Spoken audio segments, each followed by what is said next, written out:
If fighting was a god, I would worship him. I would bow to him. I would pray for victory.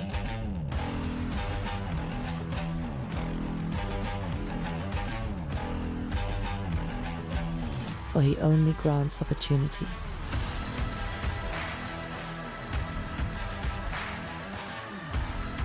But behind every god lurks a devil. And the devil wants me to take a dive. My name is Annatomic.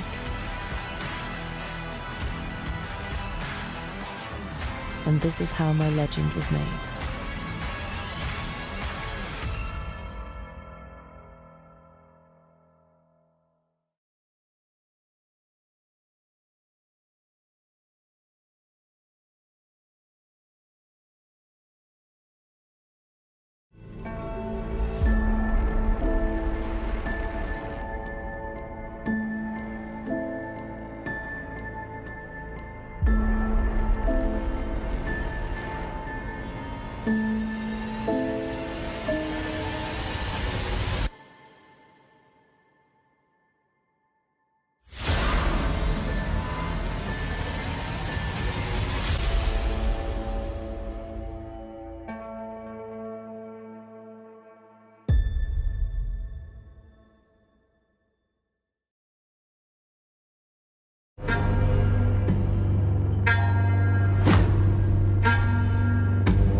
When footsteps fall in eldritch hollows, and spectres flee into the shadows, that is the time when horror's heroes abound, culling the ghouls that go bump in the night.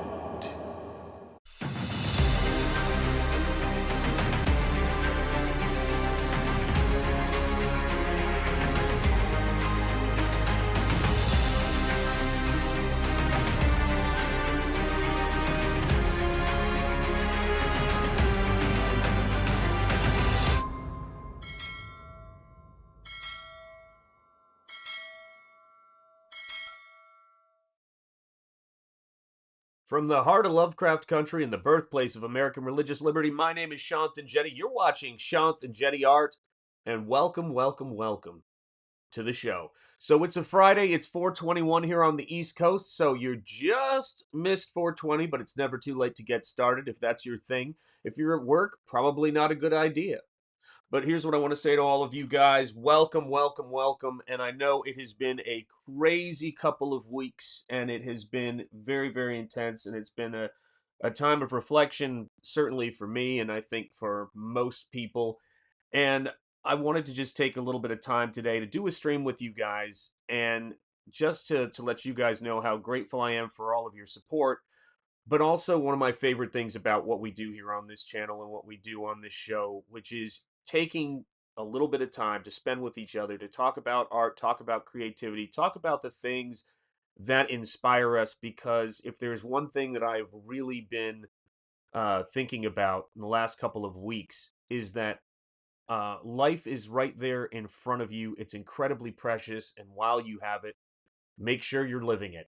And I think that that's something that it's always important to kind of sit back and remind ourselves of, because there's so much noise and there's so much going on and there's so much is um I know I like to refer to it, and I think it's a fact. There's so much nihilism out there, and you can't really live your life when you're paralyzed by that kind of stuff. And and it's easy to get paralyzed by it. And I certainly have had some days where, I've had to just sort of take a knee. I think that's what that's what it's typically like. But I wanted to share some of the things that inspire me, and I also wanted to be around the folks that inspire me, which is all of you guys here who always show up and make the chat fun, and also just bring your wisdom. We got a bunch of really cool stuff already. So I want to say hello to Headless Bourgeoisie channel member for pointing out a couple of things. One is, of course, that it is an anniversary of, is it the premiere? Let me go back and read this, so I've got it right here.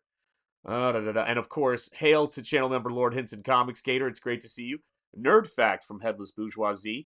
On today's date in 1952, The Adventures of Superman TV series starring George Reeves premiered in syndication in the U.S. And isn't that a wonderful thing?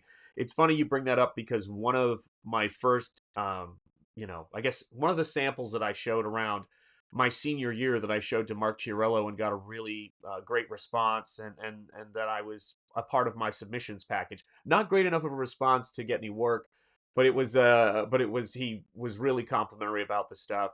Was a Superman 2-pager where I modeled Superman off of George Reeves. So I've always loved that aspect in his portrayal of the character. I think there was an element of it that I don't know how to describe it, but it was a kind of strength that was also very warm. Something that I think that Christopher Reeve also had in his portrayal. So love that. And then, of course, I have to also point out, also on today's date, in 1959, Nikita Khrushchev was denied access to Disneyland. And yes, I remember hearing Walt talk about that, and seeing footage of him talking about that, and saying that saying that he wanted, if he when he was originally scheduled to come to Disneyland, that he wanted to say, well, you have your submarine fleet, but what do you think of mine? And point to, before it was 20,000 Leagues Under the Sea, his submarine fleet that he had as a part of that amazing attraction that I wish still existed somewhere, because it is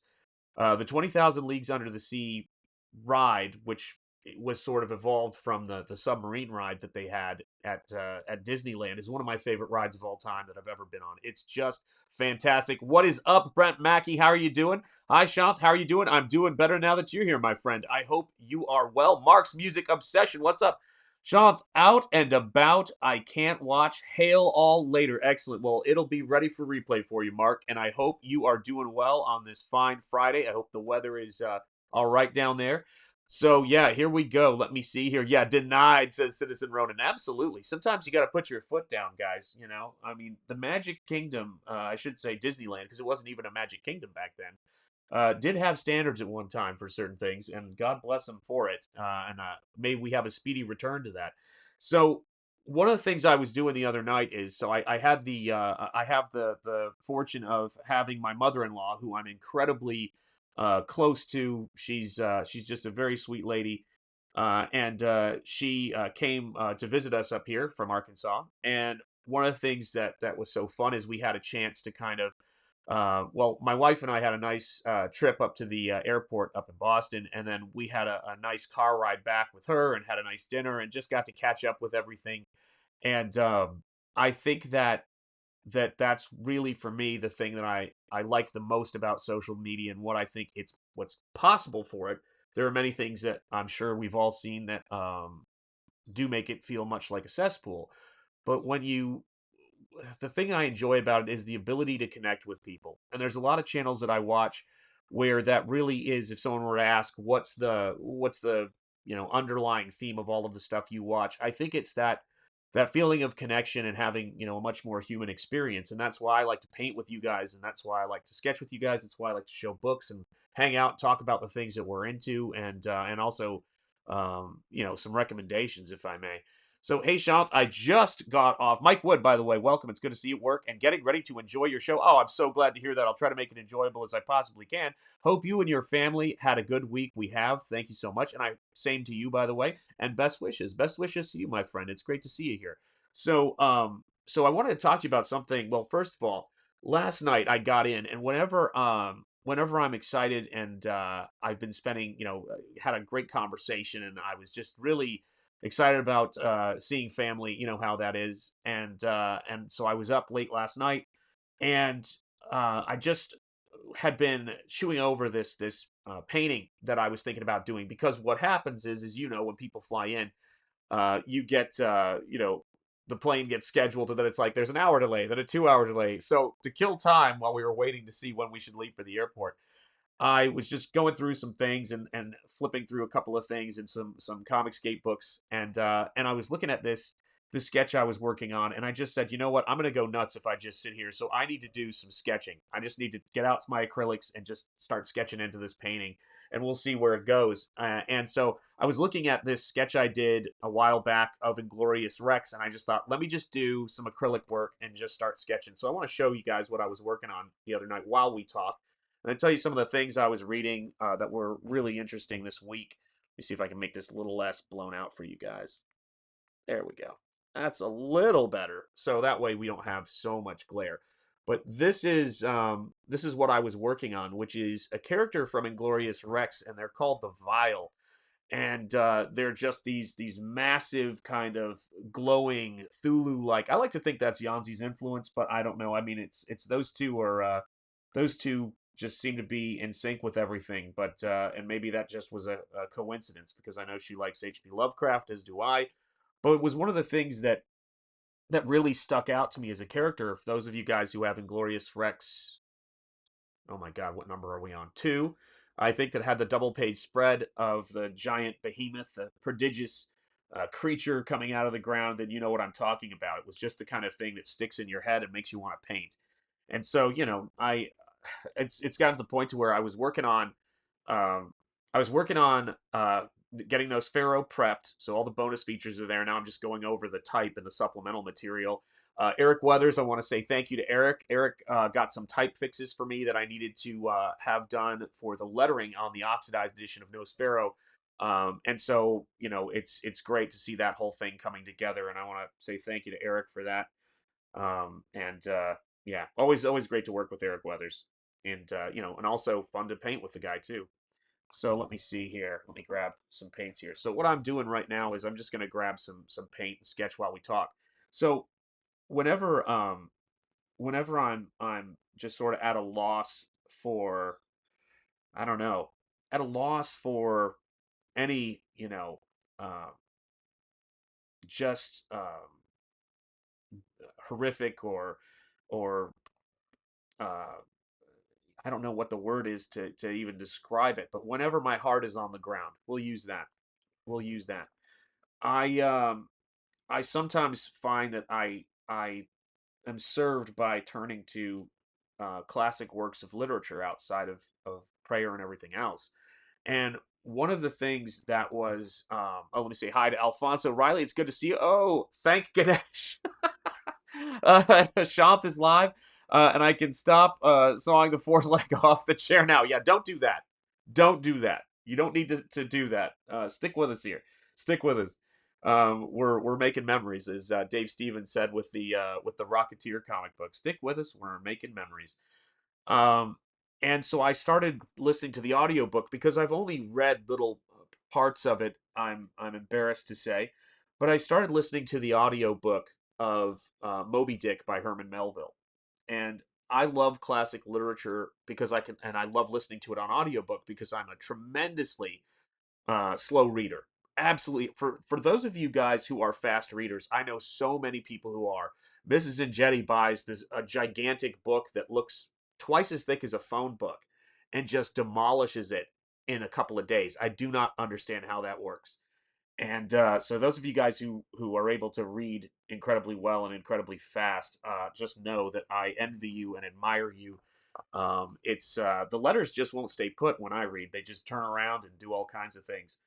But it was just amazing because I was sitting back listening to a really great audiobook narrator, and the narrator was he was talking about um, the obviously it has the most famous opening in literature, Call Me Ishmael. And it talks about him walking around Lovecraft country, for lack of a better way of putting it, but New Bedford, where I actually went to school for a bit. He's talking about it, and he's talking about his life. And funny enough, he's talking about when he starts feeling just down or depressed, and like, what's the point? And before he can let himself go too far, in terms of down that nihilistic road, he says to himself, "It's time for me to set to sea."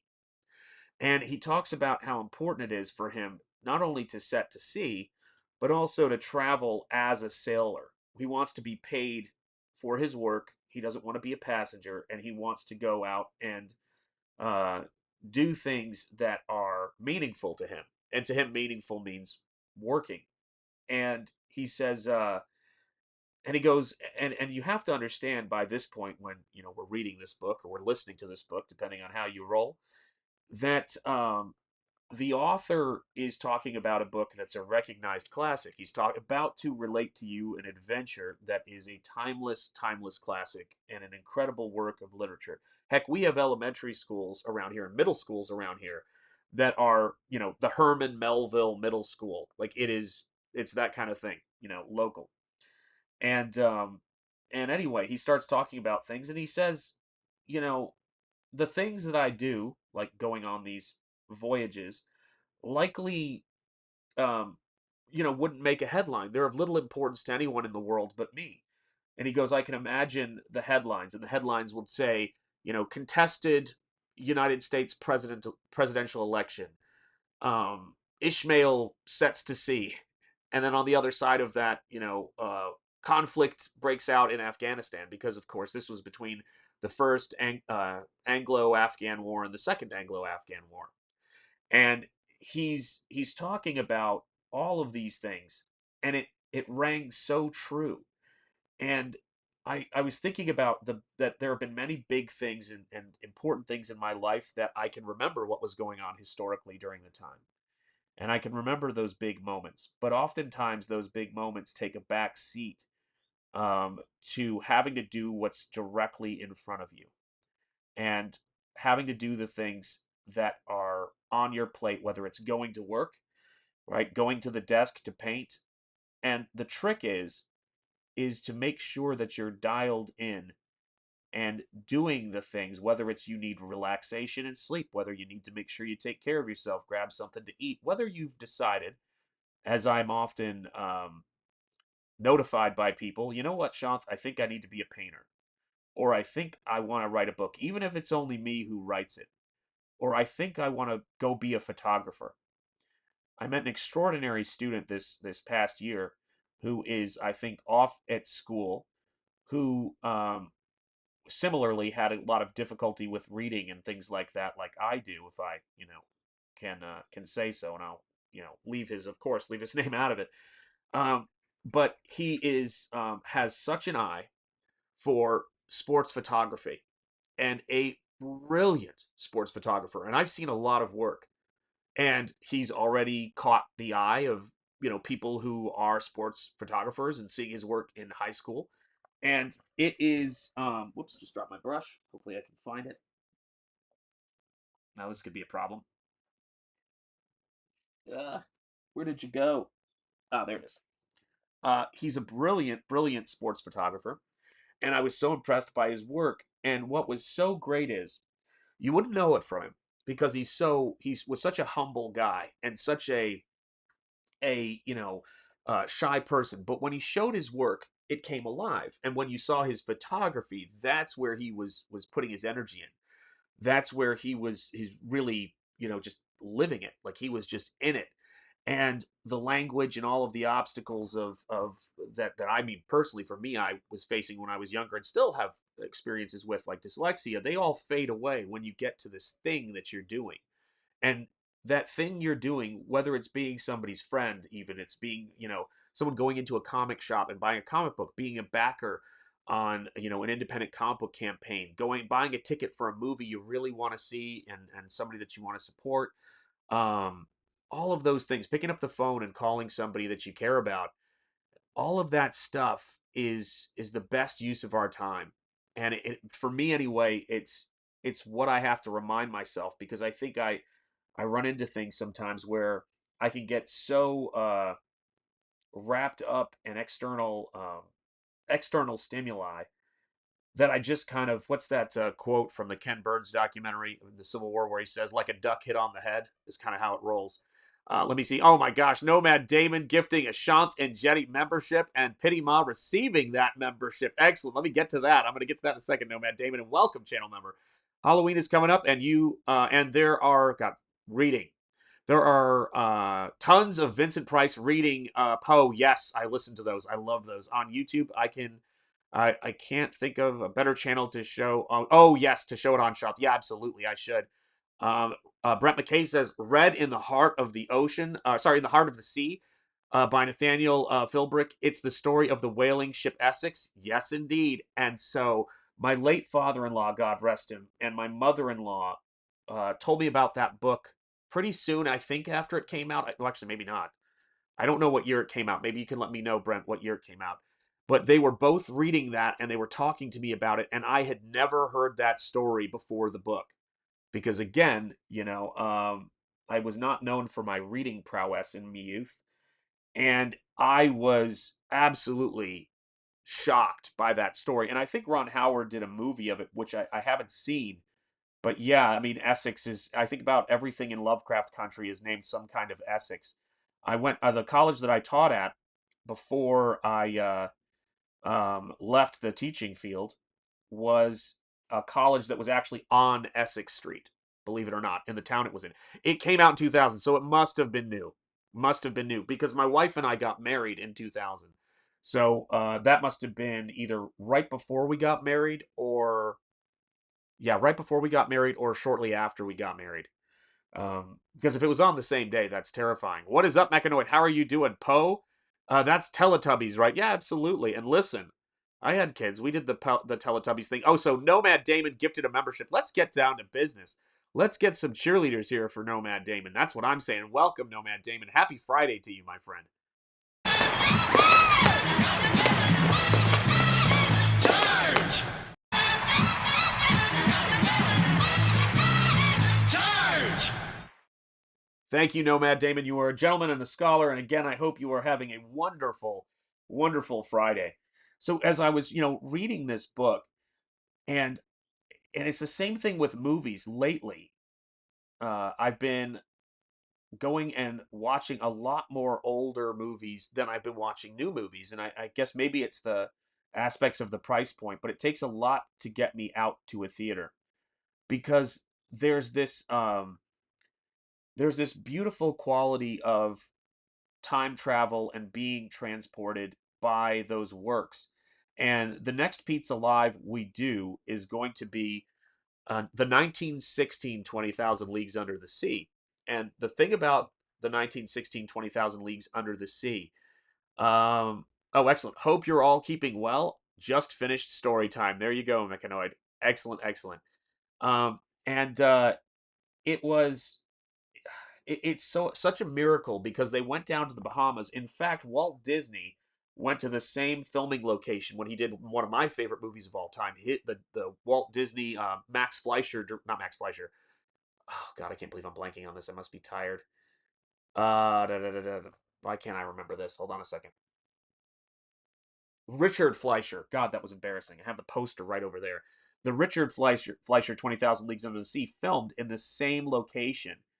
And it was because the water was so clear. They had similar problems with this. Oh gosh, I'm not even painting on camera. Sorry, guys.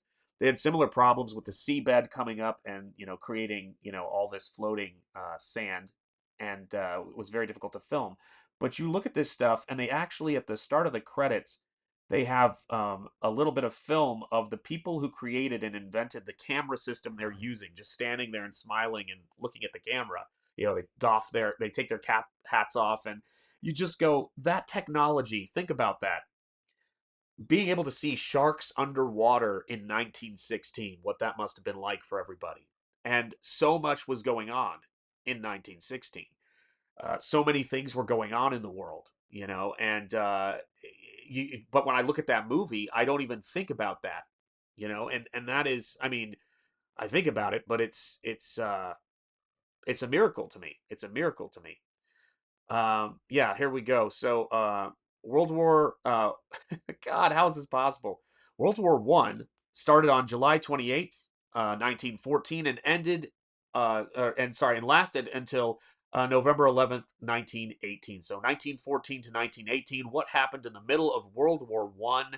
It was this movie, 20,000 Leagues Under the Sea. This timeless classic of literature was put on the screen, and it offered people probably more than a little bit of escape, from what was going on there. And sometimes I think it's important to get those couple hours of escapism, not so that we can pretend and avoid things. Quite the contrary, so we can put things in their proper context, and we can remember things. I think some of the most important things that sometimes people tell us and remind us to do when we're in going through a tough time is, are you remembering to eat? Are you getting any sleep? All of those kinds of human things.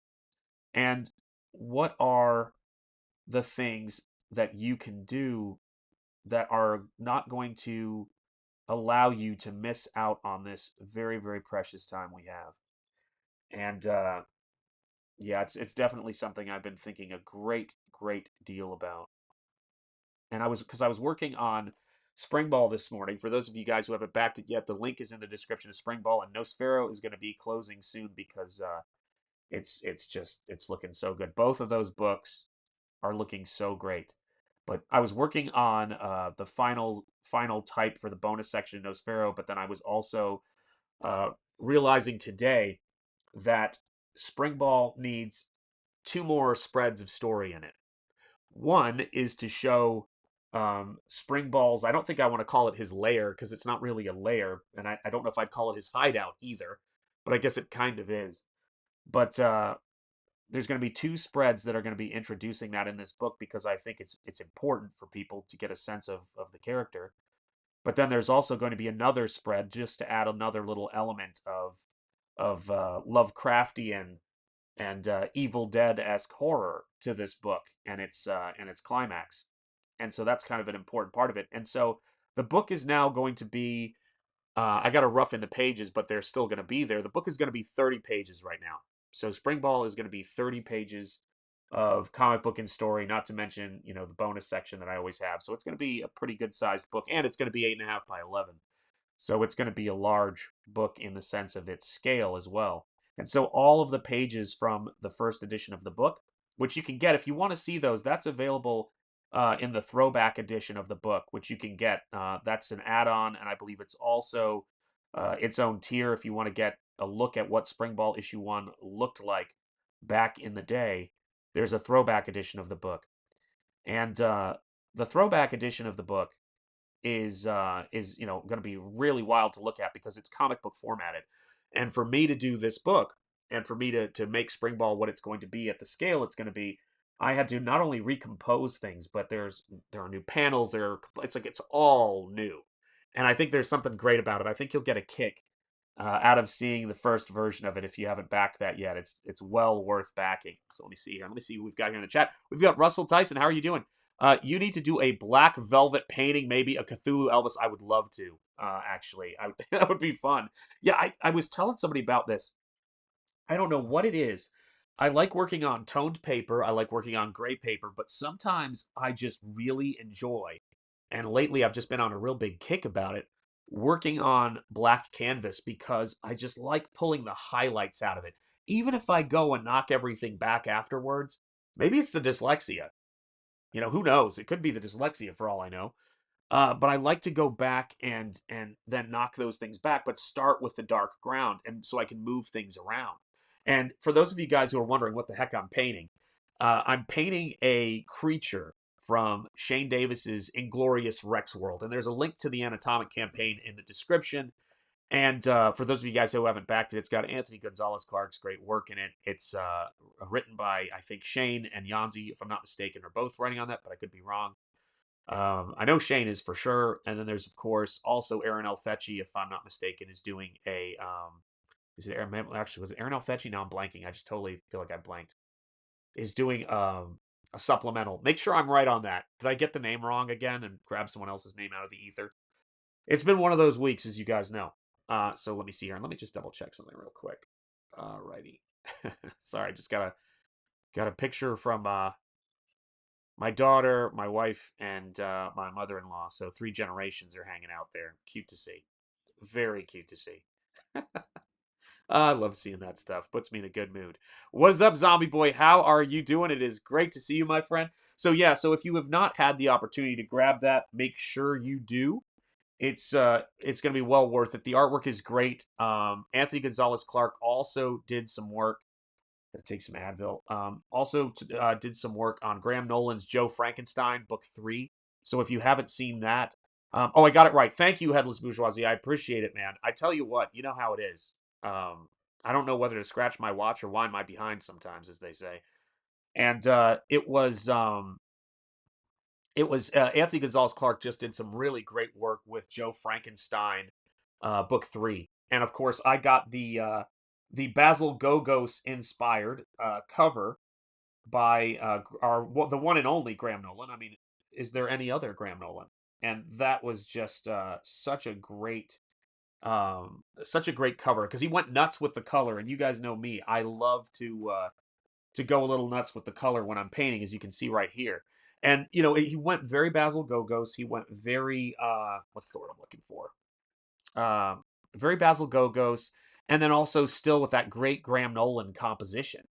I mean, that's the thing for me that makes it work, is that he's got this kind of. I mean, of course, what am I doing even talking about it in that sense? Because you all know Graham and you all know his work. But he has one of those great camera angles and a forced perspective that just I don't know if I'd even call it forced perspective. It's tough to say, but a dynamic perspective that really pushes the space of that interior. I wish I had it near me, but I think I moved it. That interior torchlit, Egyptian space.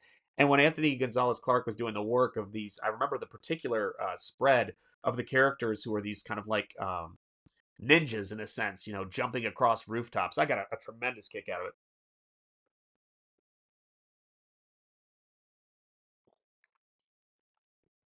Oh, let's see if that helps. Ah, well, that helps too, right there. Hopefully, I never take that too far when I'm trying to crack my neck. So yeah, so I was looking at Shane's work and his detailed work, and I've also been looking at just some of the great kaiju artwork and some of the great creature design that's out there. Lord Henson, Comics Gator, grab Sean Springball. It'll make him happy. Yes, it will. And let me know if you do grab it during the stream, if you're in the chat. And thank you again, Lord Henson. I don't know if you heard me because I know you're at work, but I just added, because it just had to be done, 4 more pages to the page count on Springball because I wanted to show, had a very clear purpose with it. I wanted to show where Springball's, we'll call it his hideout right now, but where he lives when he's not constantly running around, almost, where he kind of goes to reset. And then I also wanted to add a little bit more Evil Dead horror to the end of the book. So we're at 30 pages now, and that's what's so great. I cannot wait for Terminal Monstrosity. JWK Creates, I appreciate that. I'm pretty sure I still have issue 1 and 2 around here somewhere. Guys, issue 2, which is strange because maybe there were more of issue 1. I don't know. I think there were less issue 2s, as is common practice, out and about. And so issue 2 has become incredibly rare, but issue 1 is impossible to find now. I mean, some of you guys are finding it. People are listing it on eBay, but I don't know. It was wild. I think on one of the previous streams, I was showing pictures of us at at Philadelphia Comic Con. How's that? Philadelphia Comic Con back when Springball launched.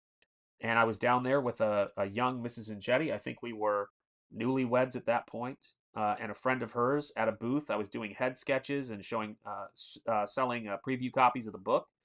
And then I don't know if we have any pictures from it, but we also went to Wizard World Chicago at some point, and God, all kinds of crazy stuff. But it was a book that I guess a lot more people saw than I felt at the time. There were a lot of people who read about it on Ain't It Cool News, if you guys remember that site. They had a comic book review thing every maybe Wednesday, and of the books they picked up and chose to review was Springball. And they enjoyed the lettering because it was all hand lettering. It's still being done hand by hand right now with Eric hopefully giving me another set of eyes on it.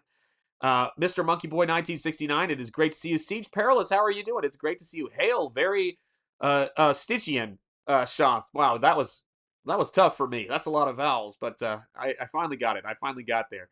But yeah, that is my hope. That is my hope when it comes to the stuff I'm doing, man. I want to transport you guys, and I want to give people either a Bob Ross experience of just sitting and watching somebody paint on canvas and doing some handwork where they're not at work. Um, that's what I watch, people who tag sharks for. I'm not doing that job, so I'll watch you do it. Zintchian, that's it. Thank you, Zintchian. I can never get that right. Oh my gosh, that is. You guys really do help me read better. I can tell you that. I think it's gonna improve me. I'm getting hooked on phonics, but oh my gosh, yeah. It's just sometimes I think it's just great to kind of sit back and hang out and talk about this stuff because where Nosfero is going. But every time I go back and I'm looking at the files for the first issue of Nosfero in particular, the photo I took of all of the pages laid out on my couch when I finished the last painting, guys, I cannot tell you.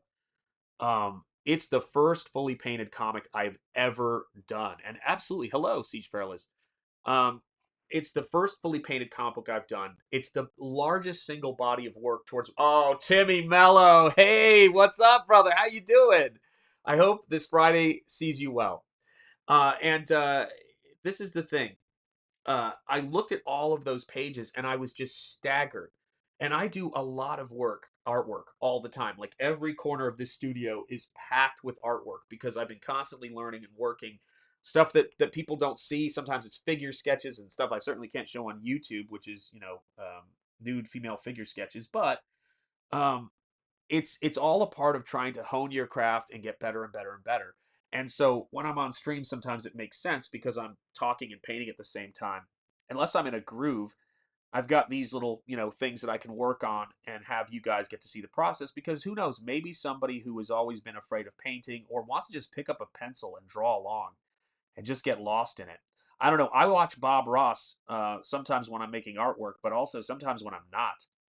I want to see, I just want to see someone painting and not, I don't know how to put it, but in a zone doing his work, and he cracks me up, man. That guy's amazing.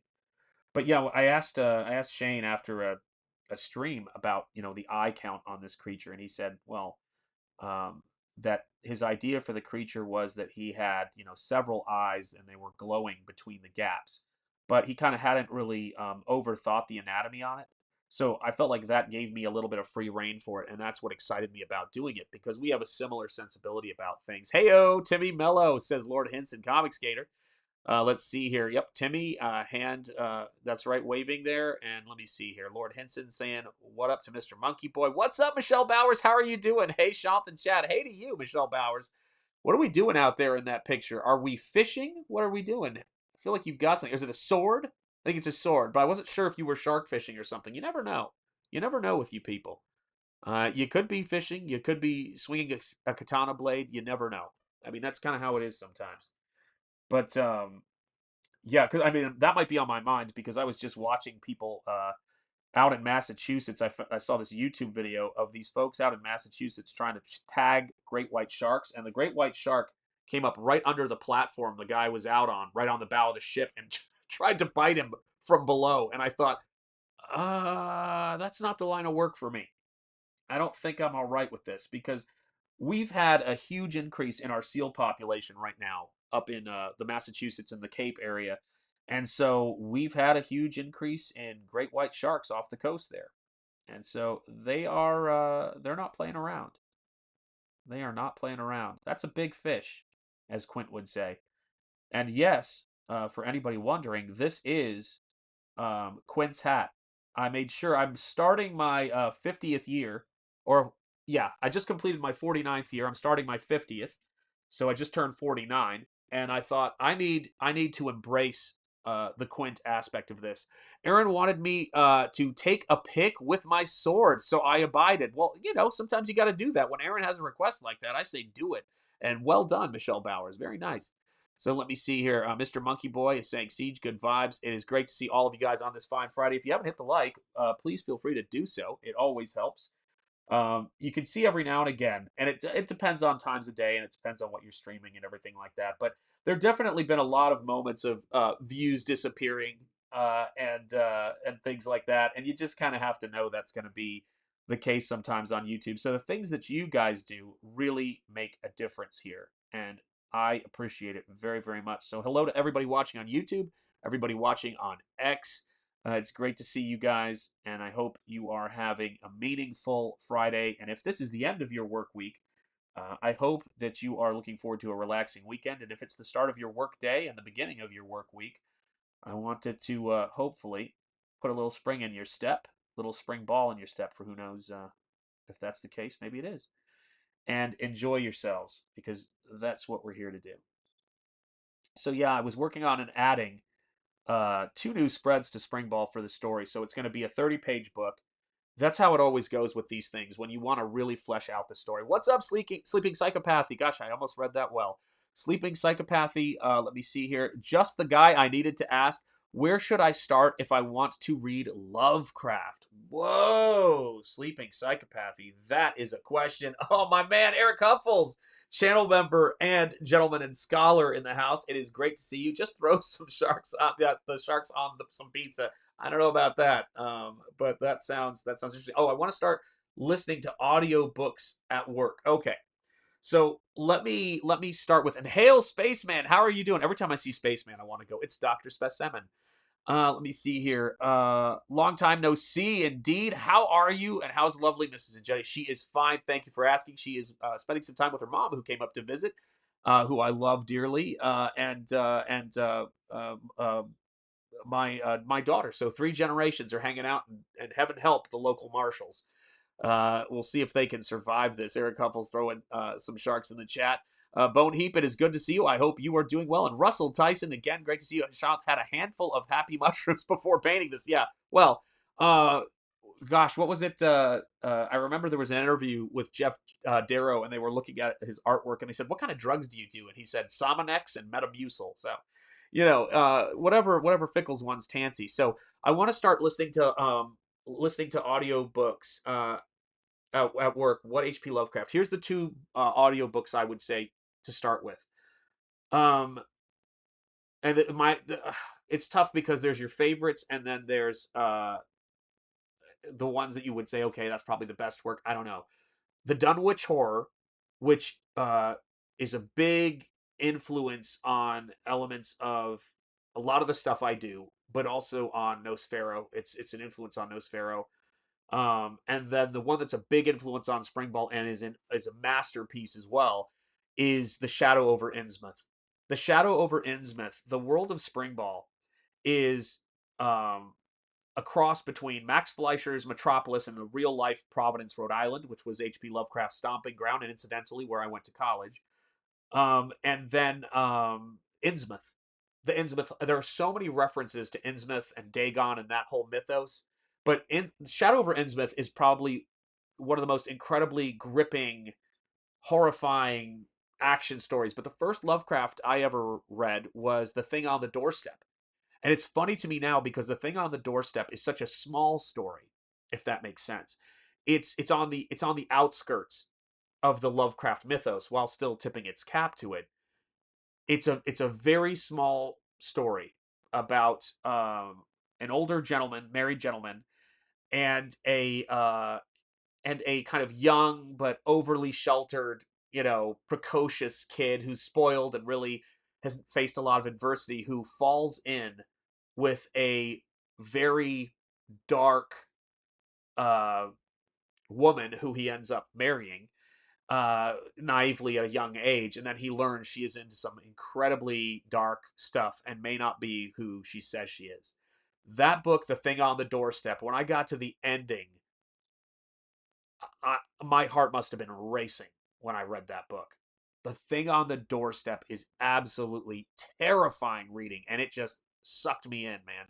And yeah, there's some great audiobooks. The ones that are my favorites are, you'll see a black and white photo of H.P. Lovecraft and The Shadow over Innsmouth and Dunwich Horror, read by that gentleman whose name escapes me. They are fantastic.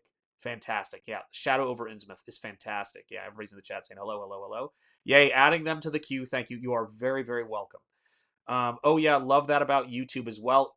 I think that YouTube, speaking of living it, YouTube is such a great opportunity for those of us who had, or at least in my case, struggled to read when we were young, and particularly when it was for a homework assignment. All you're trying to do is take a quiz or a test right back in the day, at least for me, um, versus actually sitting back and listening to a story and having it presented to you, like getting to listen to Dracula, even though I believe it was abridged.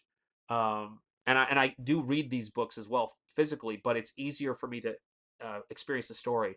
But I've heard Dracula and Frankenstein read by the late great Christopher Lee. I mean, that's an incredible experience to listen to Christopher Lee reading you Dracula and Frankenstein, or Frankenstein, as he pronounces it, because he spoke fluent German. Yo Timmy says, Spaceman, yes, Mountains of Madness is great Arctic horror. Let's talk about that for a second, Russell Tyson. Because that is really, really well. Oh, found those ones specifically. Thanks. You are very, very welcome. Are there any? No, yeah, no. I'm not going to put that on screen, but no. My God. Oh, I feel like I need to. Yeah. Wash my mouth out, my ears out. Ugh. Ugh. Yeah. Oh, lordy. But yes, indeed. Timmy Mello, that's Sir Christopher Lee. Thank you for correcting me. And that, by the way, is Sir Timmy Mello, as far as I'm concerned. Much appreciated, my brother. I want to read Mountains of Madness, been recommended to me by friends. Yes, At the Mountains of Madness is H.P. Lovecraft's masterpiece. And this is going to sound odd considering the two recommendations I just made are not these. But if someone were to ask me to describe his work, I would say At the Mountains of Madness, if you were comparing him to Kurosawa, At Mountains of Madness is his Ron, and The Call of Thulu is his Seven Samurai. Not just because of the fact that, of just the quality of the writing in the book, because I think a case could be made for The Shadow over Innsmouth, a very strong case. But in terms of their impact on culture, after The Call of Thulu, nothing in horror fiction was the same. That the articulation of that character and how the protagonist in the story learns of him is one of the most incredible mystery stories, and has one of the best lines in fiction of all time. And actually, I'm going to read it right now. I'm going to find it. Darn you guys. But I love you guys. It's great to see you on a Friday. This is what makes it fun. Or not, depending on. People are just going to start leaving. Especially when I read. Is merciful. See, I can't even do this without. Here it is. Hold on a second. I'm going to play a trailer real quick so I can blow my nose, because it's absolutely diabolical at this point. Hang on a second. Actually, I'm going to play some cheerleaders. These are going out to Nomad Damon again. Charge!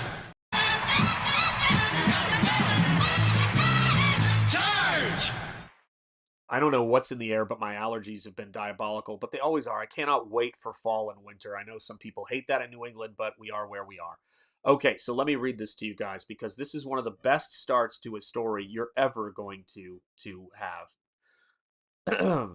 The most merciful thing in the world, I think, is the inability of the human mind to correlate all its contents.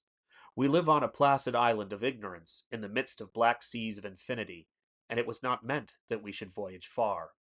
The sciences, each straining in its own direction, have hitherto harmed us little. But some day, the piecing together of disassociated knowledge will open up such terrifying vistas of reality and of our own frightful position therein, that we shall either go mad from the revelation or flee from the light into the peace and safety of a new dark age. I don't know. What do you want me to say about that? Brilliance. Brilliance. What an incredible um, what an incredible work of fiction. Like that is um and I believe that's the opening salvo of that story. That I mean that is like we were talking about Melville, we were talking about Moby Dick, and we were talking about Call Me Ishmael, right? That by Lovecraft has got to be in the mix for the greatest opening line in horror fiction. It's up there. It's in the mix. Yeah, you can't even compare him. Stephen King, how do I put it? With all due respect, and I will say this, and I mean this, guys. I'm very aware and frequently um, frustrated, to put it simply, but by certain folks. But Stephen King's prodigious output as a writer is and also the amount of impact he's had on culture is profound enough to where it's worth a look. And I would say the same thing, and maybe even more so, as wild as that sounds, an author like J.K. Rowling, who I think redefined the concept of something like um, magic and how magic works. I mean, you can go up to anybody on the street and say, "Oh, that clown looks like Pennywise." They'll know what you're talking about. But you can walk up to almost any stranger and say, "So, what house would you be in?" And they could tell you that like a Myers-Briggs test. And entire generations of people could tell you what house at Hogwarts with just a simple question of what house would you be in? You know what I mean? And everyone knows what that means, and that's rather extraordinary. After understanding the synopsis of The Long Walk, Stephen King is a crazy person who writes for. Yes, exactly. Yes, I don't doubt that's the case. Now, H.P. Lovecraft um, was crazy in a different way. Funny enough, but he was pulling from something that Stephen King does not have access to. That's just a simple fact. He's a superior writer in every single way, and especially his impact and influence.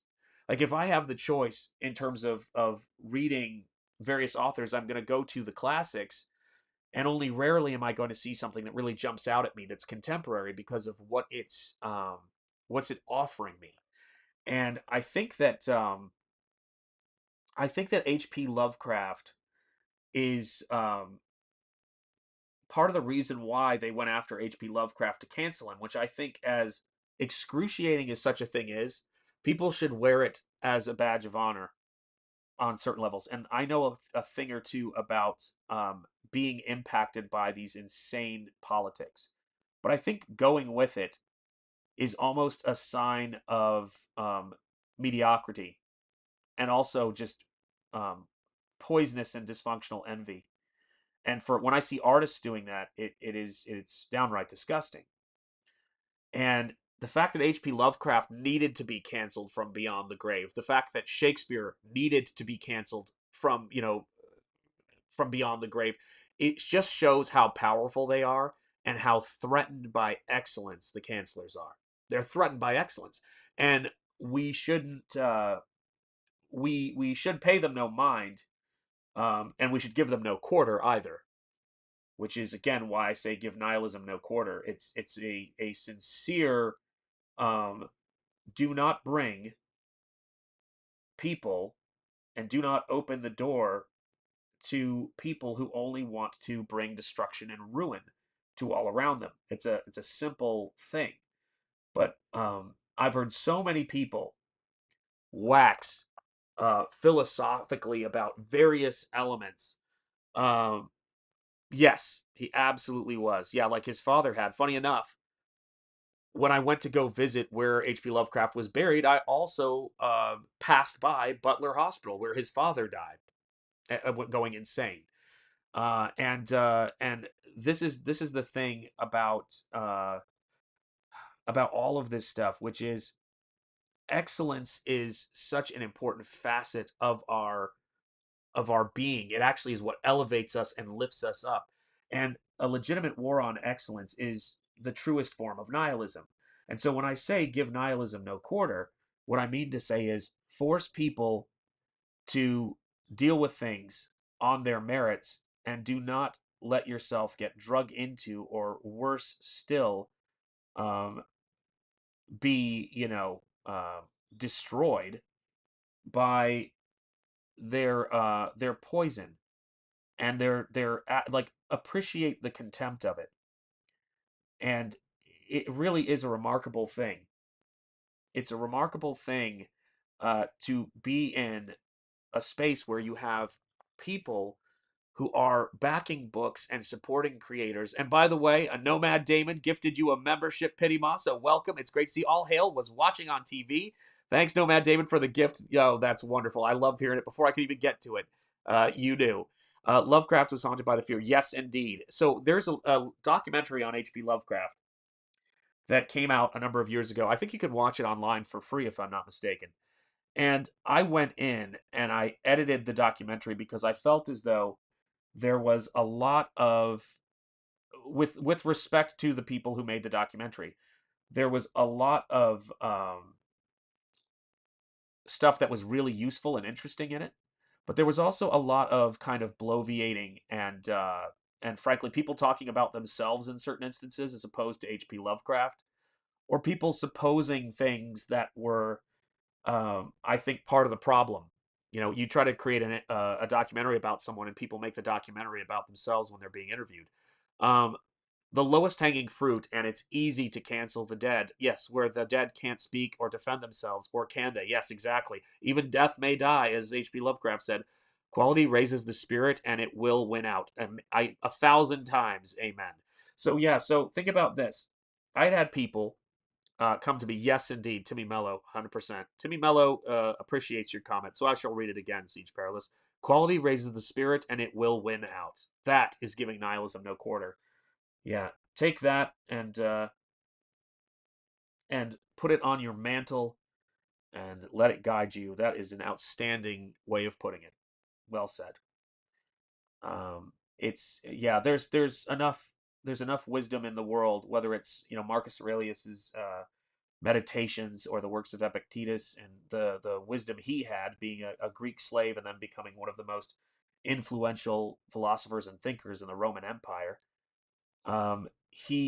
These folks bring so much to us. And if I could just give a quick acknowledgement and gratitude to the Greeks, the ancient Greeks in particular, not only for their artwork, not only for the Iliad, not only for the oh gosh, what else? Not only for the Iliad, not only for why am I blanking on this? The Odyssey and the Iliad, but also for the great Jack Pierce, who provided all of the makeup work for the Wolfman, for Boris Karloff's Frankenstein, for so many of the creatures that we see that have left an indelible impact on our culture, and that's a beautiful thing.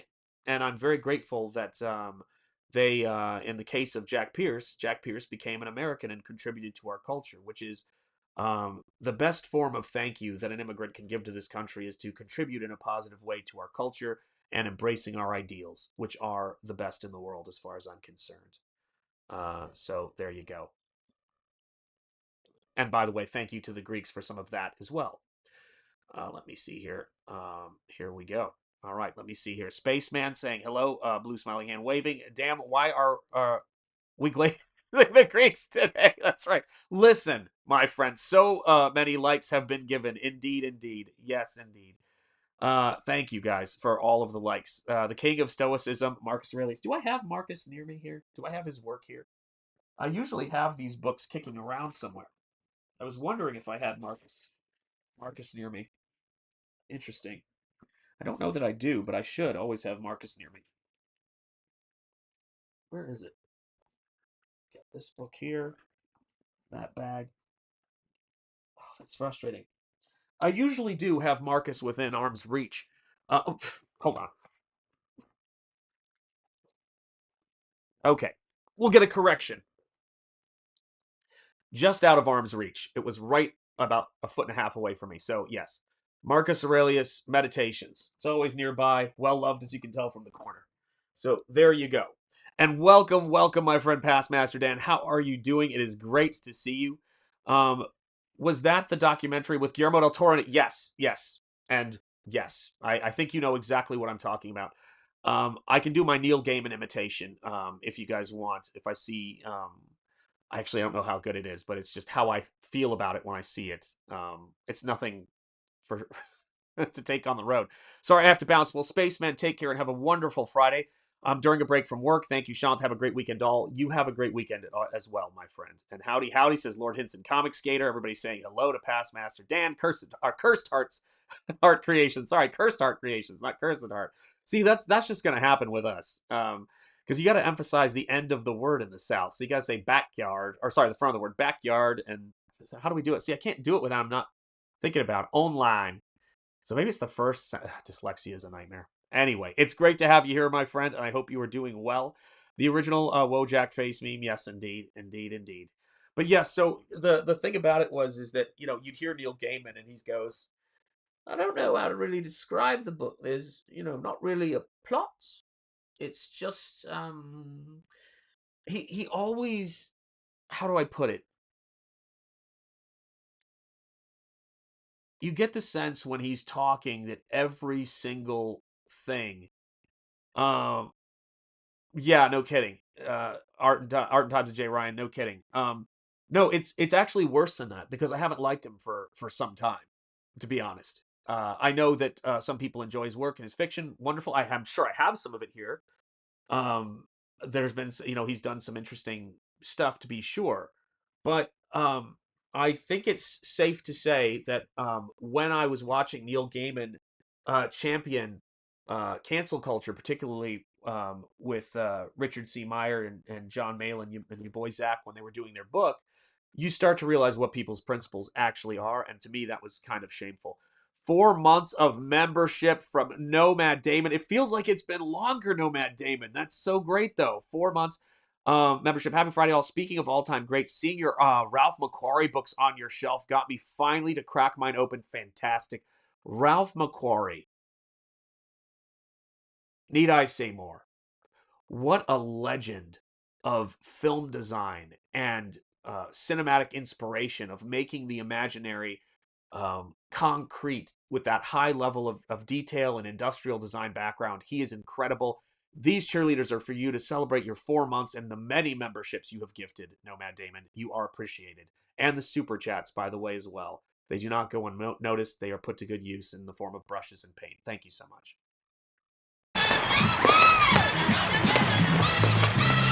Charge! Charge! Thank you so much, my friend. Much appreciated. And so that's the thing in terms of Neil Gaiman for me, which is he did a couple of works that really annoyed me, and he always seems as though an element of him getting attention to himself is trying to make witty or snide comments about his betters. He did one with using H.P. Lovecraft's characters, and he did a one that really, really disgusted me. I'm sorry to say, the problem of Susan, which was basically a really cynical and dark and twisted take on C.S. Lewis's Narnia stories. Like, what was, what was Susan like, and how demented that stuff. And I'm like going, you've completely missed the point. I get it, but It's just why not just write an editorial? It felt like it was just an attempt to take a greater writer and a far greater man and attach your name to it. And I just thought for a published author, but also you're never going to be in their league. Period. You couldn't shine their shoes, and that's just how I feel about it. It just bothers the heck out of me, and because it's pretentious. It's really pretentious, and I'm not a big fan of it. Yeah, not a fan at all of that. Because the we could talk about the works of C.S. Lewis at some point, but I actually probably would need to devote a whole stream to it in terms of the shift. But just the way that the guy lived his life and the stuff he was doing has never been wildly in vogue. And so when I see the kind of postmodern, I guess maybe it's just the postmodernism of it all, deconstructions of great work, it just gets me exhausted. I just think, oh my God, that's it feels like the chin stroking um you know English lit, you know uh doctorate, you know talking, and I just go, what happens uh what happens when you put your philosophy into practice? Well, we've seen that the free speech is not an issue that he particularly concerns himself with, and I should say, um in his given domain of comics. Okay, so we're not even talking on the biggest stage in the world that's an issue. What's up, JS? How are you doing? Woo indeed, and happy Friday to you. But also, in terms of the things that he says versus the things that he does, which I think is pretty much on its face, right? Um, it's uh, it's just crazy to me. It's crazy to me. Um, and I wasn't surprised because whatever, was not ever surprised by the gentleman, but it was not I was not impressed either. I can say that much. So I'm forced to go and look at, in the best sense, I am left with the great writers of fiction, the great canonical works, and for me, that's what I want to hear people talk about. And there's something wonderful about people who know how to talk about somebody else's work without making it about them. And I saw a really great author talk nearby, and it was incredibly enjoyable. Woo! JS, that's coming from Cursed Heart Creations. We're gonna get there, I promise. Eric Huffle saying hi to everybody. Good to see you here. So I was at this talk, and there was an author who was, I believe, in his 70s at least, mid 70s, and he was there talking. And my wife was a big fan of his work, and he was being interviewed on stage by kind of a local radio, public access TV guy. And the local access public TV guy, that's not to be dismissive of him, but he was kind of doing his best Seth MacFarlane imitation, who's from Rhode Island, and but he kept saying, well, yes, I mean, I find often in my work, and this dude has not done anything, and you're talking to somebody who's 70, who's had this incredible life. We don't need to hear about you.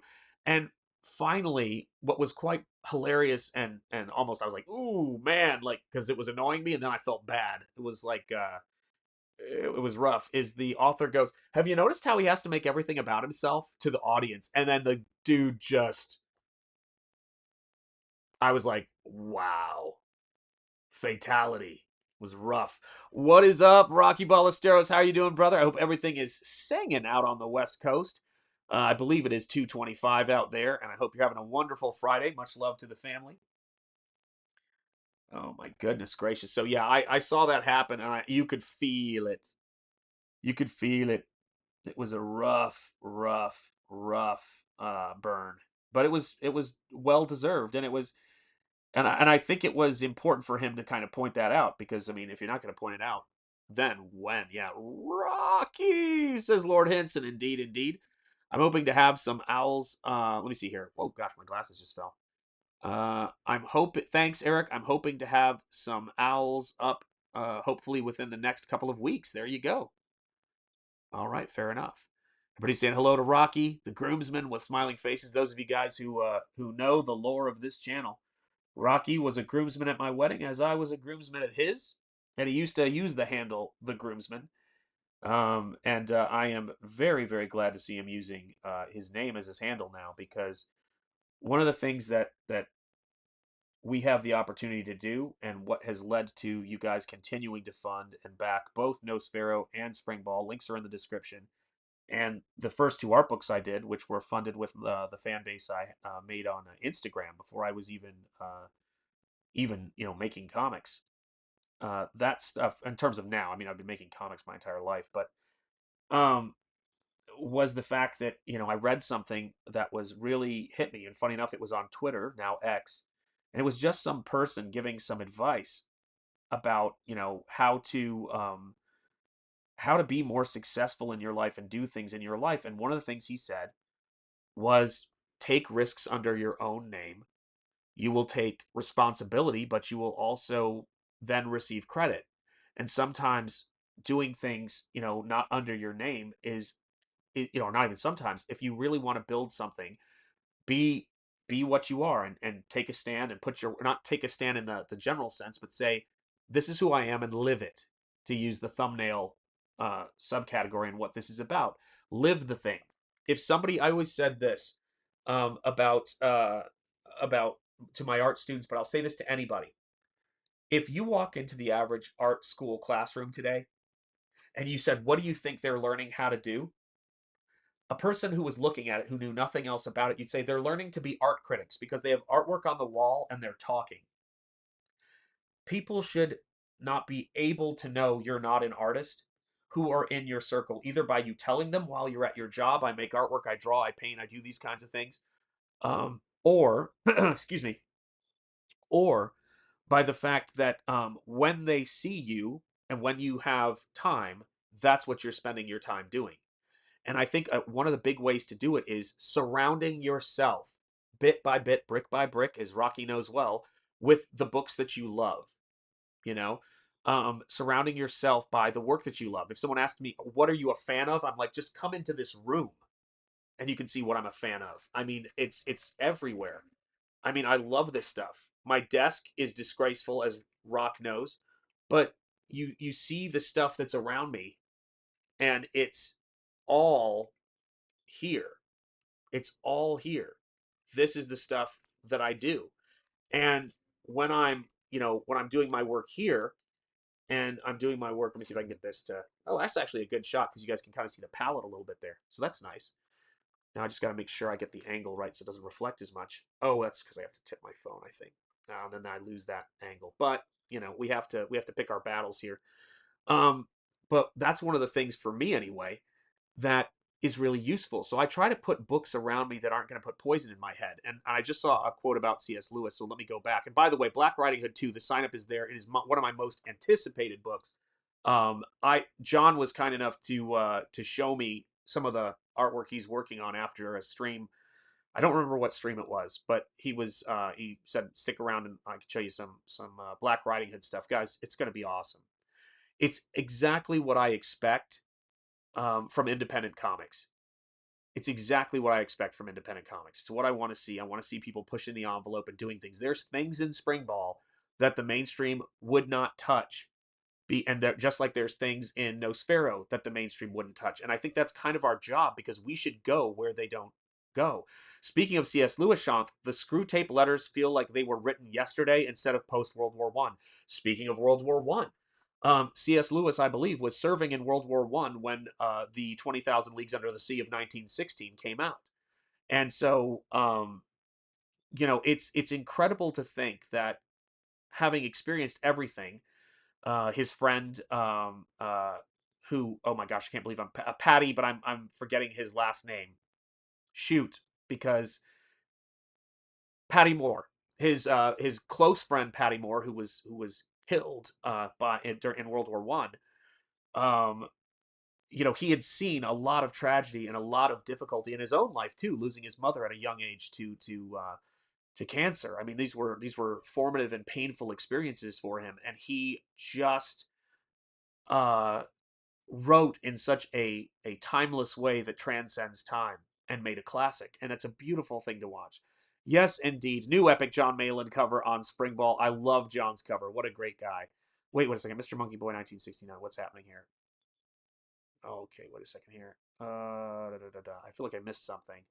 Oh, still not feeling well. I'm sorry to hear you're not feeling well, Mr. Monkey Boy. Yeah, patio beef. No, it wasn't patio beef, although we do love a beef patty. 2 all beef patties, special sauce, egg and what? No, lettuce, cheese. How's it go? 2 all beef patties, special sauce, lettuce, cheese, pickles, onions on a sesame bun. Is that the correct thing they used to say? Let me know if I got that commercial on my hard drive remotely correct. I was terrifying my mother-in-law with my memory the other day of just the things I can just recall. So I don't know if you guys remember that slogan. Whether God, who was it even for? Because I was probably too young, or maybe I wasn't too young, but I probably wasn't paying much attention. But yeah, that was an interesting slogan. It was a lot to remember. There we go. And this just comes from my love of sea life, and I did a painting not long ago, which I think I've shown you guys. Let me see if I can grab it. I think it's right over here.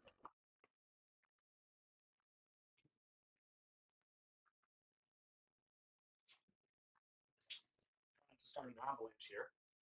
Here we go. Oh my gosh, avalanche is probably incoming. But I did a painting with silver and gold paint of a cuttlefish not long ago because I wanted to play with the way that cuttlefish use their chromatophores, and the way that they have this kind of almost shimmering quality to them when you see them underwater. I don't know if this is picking up. Can you guys see the reflective quality of this or no? Is it showing up? But I was in an art show, and they wanted to have some of my nature paintings in them. And so one of the paintings that I wanted to do for the art show was a cuttlefish because my kids were fascinated by cuttlefish. We started watching this PBS Nova documentary or nature documentary. I can't remember which one it was, and it was called Kings of Camouflage. And the leading cuttlefish expert they interviewed was a gentleman named Roger Hanlon. And I know I have talked about my brother at length, my brother from another mother, Nick, who is a true, according to Hoyle, um, polymath, a legitimate polymath, a brilliant, brilliant man. I have some of his landscape paintings in my house. I've shown them to Eric Weathers, and Eric's like, this guy's incredible. He knows Maya, the Unreal Engine. He knows, gosh, I'm trying to think of all the things that he knows how to do, all the things he's done. Conan illustrations, he's done the coloring on Mike Kaluta's Shadow. This guy has done everything. But he was at a Brown Rhode Island School of Design dual class on science, and Roger Hanlon, the leading specialist on cuttlefish, was there, and he said cuttlefish can only see in black and white. So we still don't know how they're able to replicate both color and texture when they can only see black and white. Like, how are they able to understand color? And Nick did this experiment that some of you may know, where you shoot the light or a laser pen through 2 pinholes, and it creates a black and white pattern that defines what the color is. And he said, I think that's why their eyes are shaped that way. That's what they're doing with the light. And the leading expert in wavelengths, thank you, thank you, thank you. Yes. And he said to this expert, he goes, I think that's what they're doing. And the expert was like, that may be the best working hypothesis I've heard for how cuttlefish are able to do that. When you're talking to the expert in a field and you're a painter slash science fiction game artist, that's a whole different cuddle of fish. I couldn't resist. I apologize for my dad humor. So yes, so that was one of the many things that works that I do. In addition, obviously, to doing portraiture and a lot of different things that I've done, and of course, my comics, which is and my art books and everything like that. But I'm fascinated by so much. I'm fascinated by so many different things, and it's really been nice, I have to say, to fall in to this crazy world, um, and in this prodigious intergalactic explosion. What's up, Ned? How you doing, brother? It's great to see you, man. How you been? Um, so the thing is, and Bruce Campbell's channel member, it's great to see you. Dad jokes abound. Yes, indeed. Yeah. Sean is a leading expert. Yes, exactly. Sean is a leading expert. What the heck are you doing, man? You're killing me. It's a leading expert in dad jokes. Crack me up, man. So yeah, so I'm always fascinated by things like that, science and how things work. Things like the what's it called? The okay, someone in the chat's gonna get this, but I was watching a documentary on old New England lighthouses. My name is Jamie. Thank you, Eric Huffles. Somebody gets it. See, Rocky's going in and he's trying to rewrite the record, but we know what happened, Eric. My name is Jamie, and he doesn't know that yet. Tragic. So, it was, what is the name of the type of lens in a lighthouse? That was the big thing. Oh, Lloyd, how are you doing? It is great to see you, Lloyd. Speaking of paintings, I'm not showing anybody, showing myself working on. I was just joking about how it's too nerve-wracking at this point in certain paintings. But I actually just, I just got the box. I'm almost there, but I've just got the box for shipping the painting to you, Lloyd. When I'm ready, I have it set aside. It's got great corners in it. It's got extra layers of padding, styrofoam. So like I'm totally lasered in, man. My name is Jeff, said the Art and Times of Jay Ryan. I know how you feel. Cursed autocorrect. I know it happens. It happens. But yes, guys, check out PITT Volume 1 by the great and humble Dale Keown. I mean, that guy is just doing some outstanding work. Like I had a chance when I was doing the PITT trailer for myself for this channel. I'm trying to do trailers, my own trailers for this channel that don't use copywritten music because it's getting really annoying. All of the claims and things that I get thrown at me, even if it's something they said was copyright free and then they decide to change later. But yeah, Dale's PITT work is fantastic. It's sculptural and it's kinetic and it's just really great stuff. Let me see if I can make that happen here. But yeah, I was so fascinated. What's the name of that dang light? Yes, is it the Fresnel? Was it the Fresnel's lens? Is that how it's pronounced? But I was looking at a documentary on the lens, the history of it, and I was just blown away by the thought and the work and the ingenuity and genius that goes into these breakthroughs. Like there are certain artists who, you know, really do things that innovate in terms of the arts. You know, you could talk about Rick Baker and you could talk about some of the stuff he's done in special makeup effects, Rob Bottin as well, and all of those guys. You could talk about Willis O'Brien and Ray Harryhausen, their contributions to cinema, but also to the art form of animation. Winsor McKay, of course, with Little Nemo, his innovations in both comics and animation. I mean, there's so much impressive stuff out there, and that's the stuff I like to kind of hang out and explore. Okay, monkey is correct. That's what I thought. I probably did a terrible job pronouncing it, Lloyd. But you know me. Oh my gosh, heaven help me. But for the grace of God, it's just one of those things.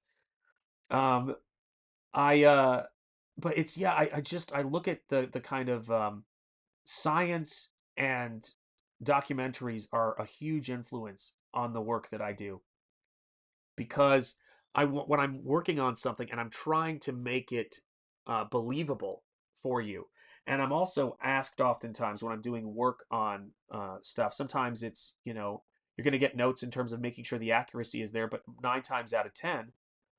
You're going to get notes, particularly in this space with so much talent. People go, I want to see your take on it, so go for it. And that is, to me, less about having freedom and more about having responsibility when you're doing your work. You know, I mean, it's when someone gives you a carte blanche, it's it's worth it, and it's almost incumbent upon you to use it with some type of discipline and skill and some type of awareness of the gift of that. And I think that's one of the big things that inspires me. Bruce Campbell's chin. Yes. Tom Savini, look what he saw. And yes, exactly. It took what he saw in Vietnam and put it in the movies he did. Yeah. And what incredible work for me, just in terms of the film itself. I know some people are, have mixed feelings of it. Some people love it. Some people don't like it. I think that also makes it more enjoyable. But Dawn of the Dead, the original, is, I think, an astounding movie. And his work on that is incredible. Really incredible. You have to imagine it was somewhat on a shoestring. And of course, his performance as well. I mean, he acted in it as a biker. So there you have it.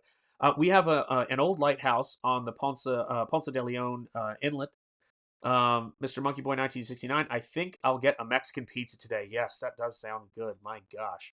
Russell Tyson, I see Frazetta in your color choices, and Basil, yes. If I have two, let me make sure I'm well, I have three, but the two of the ones you're going to definitely notice in terms of my painting and color influence are, of course, Basil Gogos, Frank Frazetta, massive Frank Frazetta fan now. I wasn't in my youth. I think that may have saved me in some ways. But Frank Frazetta and Basil Gogos, because I never thought I was going to paint in a million years. I never thought I was going to paint, guys. If you believe nothing else, I say believe that.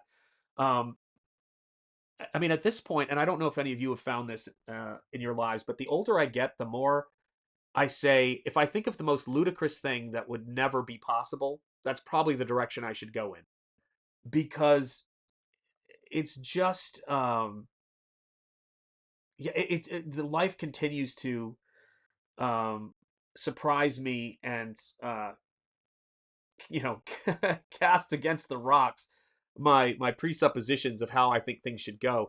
Edwin Drawing Aces Anthology live on Kickstarter Acevedo. It's good to see you, Edwin. Timmy Mello, ooh, that sounds good. Eric Huffles. Now I missed something here. Let me see. Oh yes, Mexican pizza. That does sound good. Let me see here. And yeah, believe that, says Eric Huffles. Indeed, indeed. Yes, indeed. So yeah, I mean, I'm never like my friendship with my brotherhood with my best friend outside of Mrs. Enjetti, Nick, is it's almost terrifying. I know we've talked about this before, and someone actually tagged me on Instagram talking about how they had just got Threshers, which was an unintentional Comicsgate collaboration when I was 17 that Andy Smith did the cover of my first professional job in 1994 or 93. It really starts to get you when all of these things start to overlap. It's a comic book that Shane Davis, a young Shane Davis, bought at a gas station, a BP gas station where he was growing up. I mean, you can't make this stuff up. One of my favorites of all time. One of my favorites of all time. And I'm sorry to dox you, Rocky, if you're still in the chat, but I don't think this is going to help anyone learn more about you because your paper trail is nuts. But Rocky went to um, the same high school as Mrs. Enjetti's closest cousin did in Alabama. What are the chances of that? It makes no sense. Rocky moved to Chattanooga, where I was growing up, for like 8 minutes when there was a newspaper article about me going off to the same college he was going off to before he even moved there. And I believe it was his mom who showed him the article and said, try to find this guy when you get to college. Defies logic. There's no way this makes sense. There's no, see, look at that. No sense. It makes no sense. You've got to live it. You've got to go out there and you've got to do it. You've got to do it. By the way, Eric Huffles pointing out Lilith Infernal Conflict by Andy Smith. Lilith must crush a new threat. Demon Lord Vexarian. Why are you guys always... I do it too. What am I saying? My name is hard to pronounce. Andy, I can't throw stones in that glass house. Your name is Andy Smith. You're doing me a solid. I'm not doing you a solid. And there it is on Indiegogo, guys. Check out Lilith by Andy Smith. I've definitely been doing, sense cannot be made. It must be sensed 100%. Absolutely. Yes, indeed. Nonsense. Alabama, did you go to school with Mandy Summers too? I don't want to know. Okay, Eric? I refuse. Actually, no way, because she's so much younger than us. So I can answer that. No, not a chance. But if she did go to the school after those two did, then I'm officially out. Like yes, I am half terrified that I will find out at some point, and mercifully he has not thought of anything, nor I, that I will have crossed paths in some bizarre way with John Malin before we met here. But I shudder to think. Safely, I think Ethan and I have not had any weird path crossings, and outside of this, I don't think I've had any with John. But Dan Lawless is another one where I just, what on earth is happening? Is the best way I can put it. But there's, yeah, where does one even go with this stuff? But yeah, look at this stuff. And you know, it's funny. You were talking about Frazetta. I was thinking about Frazetta the other day. I have three Frazetta prints, two of which I can't show, unfortunately, because of the subject matter, which is a beautiful lady and a rump roast, is the best way I could put it. And but Frank Frazetta, what I love about Frank Frazetta's work, which so many people who are influenced by him, or I should say consumed by him in a way, and I don't blame them for that, because it's a similar way I was utterly consumed with Todd McFarlane when I was young. I was like, Todd McFarlane, um I was trying to make artwork that was like Todd McFarlane's work, in addition to like Dave Stevens and Jeff Darrow. Like I was all over the map in that way, but I was trying to make work like that, and we have nothing in common in terms of our approach. And it wasn't until I became a painter that I could approach Todd McFarlane, because Todd draws with this reckless abandon with ink that I don't that's not how I experience my work. You know, it's not. I was very meticulous, but when I paint, I do work that way. Very intuitive mark making. And then it all sort of came together. So when I've come back to Springball, what I realized is I like Todd McFarlane's entire creative crew on those initial issues of Spawn. And by the way, for people who are talking about LILINETH, it's censored for this stream. But this is a painting that I have been working on for of Andy Smith's character right there. And yeah, this is just the kind of fun that we have. I'm trying new media with this, so I'm using a special kind of gesso that I can apply that will give the grit of gesso to this without completely obscuring the painting. It obscures it a little bit, and it just has been a game changer for me. And I will probably be using it on every acrylic painting I do going forward, because it's such a wonderful way to work. But where do I have it here? Oh, actually, funny enough, I can show this. So yeah, cosmic polarities and synchronicities. You're not even kidding. Yeah, Todd needs to make books, not toys. Yeah, I have to tell you, I've seen people talk about it. I'm not as up to speed on Todd. I check in on his toys every now and again, but it does seem to me that the quality control, it's getting much more mass market. And I love the Marvel statues he's doing, but the figures themselves, they used to be much more like NECA figures in terms of their quality and likenesses. And I just think that stuff kind of slips. And indeed, Russell Tyson, indeed, that is true. Yes, Comicsgate meme magic. Yeah, you can't make that stuff up. It's nuts. So, but I have this always kicking around. I've shown it on stream a few times, but this is the Flash Gordon New York Comic Con exclusive. I was signing this actually. And Len Wein was the writer, the creator of Swamp Thing, and Wolverine for that matter, was the writer on and many other things on the story that I did. And there I am. And so I got to meet Len at that convention. We took a picture together because we were signing the book. But this is, I think, one of the last times I worked in that style in 2009. And it was a big deal because they really, this editor, Richard, was such a great guy. And he really was a huge fan of Springball. So Springball led to this, funny enough. And he goes, oh, I just lost whatever this is. The Flash Gordon Anniversary Certificate of Authenticity, perhaps. I don't know. But he really wanted me to work in this style. He got me a great colorist, and he was like, you'll have all the time in the world. And I'm like, I just got to stop comics. I can't be doing that right now. I'm a new dad, and it's exhausting. Actually, there's an Easter egg. If you get the Flash Gordon 75th anniversary, I put a Springball stuffed toy in the hands of Ming's daughter. You see it? So yeah, absolutely. Um, and so yeah, so I was working in this style, and and putting this stuff together. But this was the story, and Len Wein wrote it. He was wonderful to work with, but he kept throwing things at me, and finally he was like, "You'll have a lot of time to work on it. I know you're working like at 2 or 3 different colleges, and you're getting this, and you're doing this. Like so many things were going on, and I had 2 4-year-olds at that point." And he said, "What did he say to me?" And then he goes, "And Len Wein's writing it." And I called one of my friends. I should probably call both of them, but I called Rocky and another friend of mine, Arvin, and I think they were both of the mind. They go, "You're going to be having a chance to illustrate a story by Len Wein. Do it." They knew I loved Flash Gordon. I'm a huge Flash Gordon fan, and so they said, "Just go for it. Give him the artwork he wants and kick ass." And it was so fun. Yeah, I know. It's tough to see that kind of stuff, but that's the thing of quality, right? You look at, comics from DC and Marvel, we look at, work that was done in the past, and it's just on another level, and talent is what it all comes down to. Talent and skill and discipline is what it all comes down to.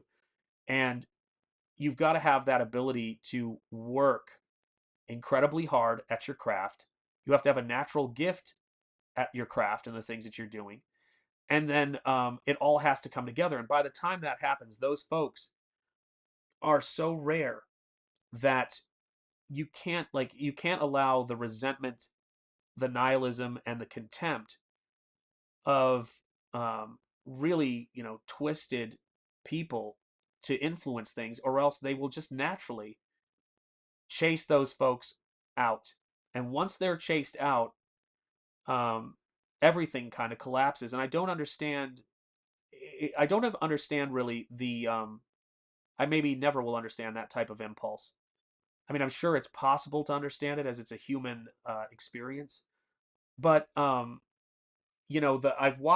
remember watching in the toy field, um, the toy sculptors, the Four Horsemen, working for everybody and seeing what their pitch designs were, and then seeing whatever Mattel or whatever huge toy company would do with them. And I remember thinking how frustrating it must have been for them. But in the new crowdfunding world we're in, they were able to start their own company named for their studio name, Four Horsemen Studios, and they now have probably one of the most elite, creative, and brilliant toy companies going today. They're able to do what they want as artists, and they built their career, and they took risks under their own name. They built a reputation as a group. We are the Four Horsemen Studios. We're doing this project. And finally, they were able to put what they did out there, and they've seen a huge success. He-Man Bones, Annatomic, right there. Welcome to the arena, with art by Anthony Gonzalez Clark, Nine Lives Comics Projects, Shane Davis, and again, I want to just tip my cap, if I may, to Shane Davis and Yanzi Lin and the work they do at Nine Lives Comics. I think I was talking to Mrs. Enjetti about this the other day, because when you're doing this type of work, the amount of work that's involved, the amount of plates you have to spin, is truly extraordinary. And both of them, what they've done with their website, and building a site to where they have their own platform, they create their own work, they keep track of all of this, as young parents, and not young parents of twins, mind you, but even still, if I had one kid, I couldn't have done that. What they do is incredible. It's incredible. Um, but it's and then Shane doing the artwork, Yanzi doing artwork on the books with him, and then of course hiring people, working with people. It's incredible what they've done, and I can't overstate how hard it is. Uh, it's wonderful, and they're so fun, to talk artwork and story and all of the sort of art stuff. I'm very, very grateful to be able to have some of the conversations I have with fellow artists, and to be able to enjoy their work as well. And Nine Lives Comics, if you haven't backed their stuff, and if you haven't been reading their stuff, Inglorious Rex, I think, um, is probably, gosh, I'm trying to think of what, because I'm not thinking of all of them right now. It's got to be one of my favorite uh, stories. I hate saying properties, but IPs, and all of the kind of corpo speak. But we'll use it anyway. It's my favorite IP in Comicsgate. I think it's up there. It's in the. I'm just looking around to see what other books I have here, but I just think that it combines so many things I like, and there are side characters in those stories that are so engaging and so fun, especially characters like Little T. But even the story of some of the villains, the story of the lost brother, the story of even 232 as a punching bag, as his own character, and then you add to it these little hints of the Lovecraft element, and I'm on board. Love that stuff. Really great stuff to see. Hit the like button, Cecil Ree, indeed, and I love seeing a little bit of Shatner. And I tell you something.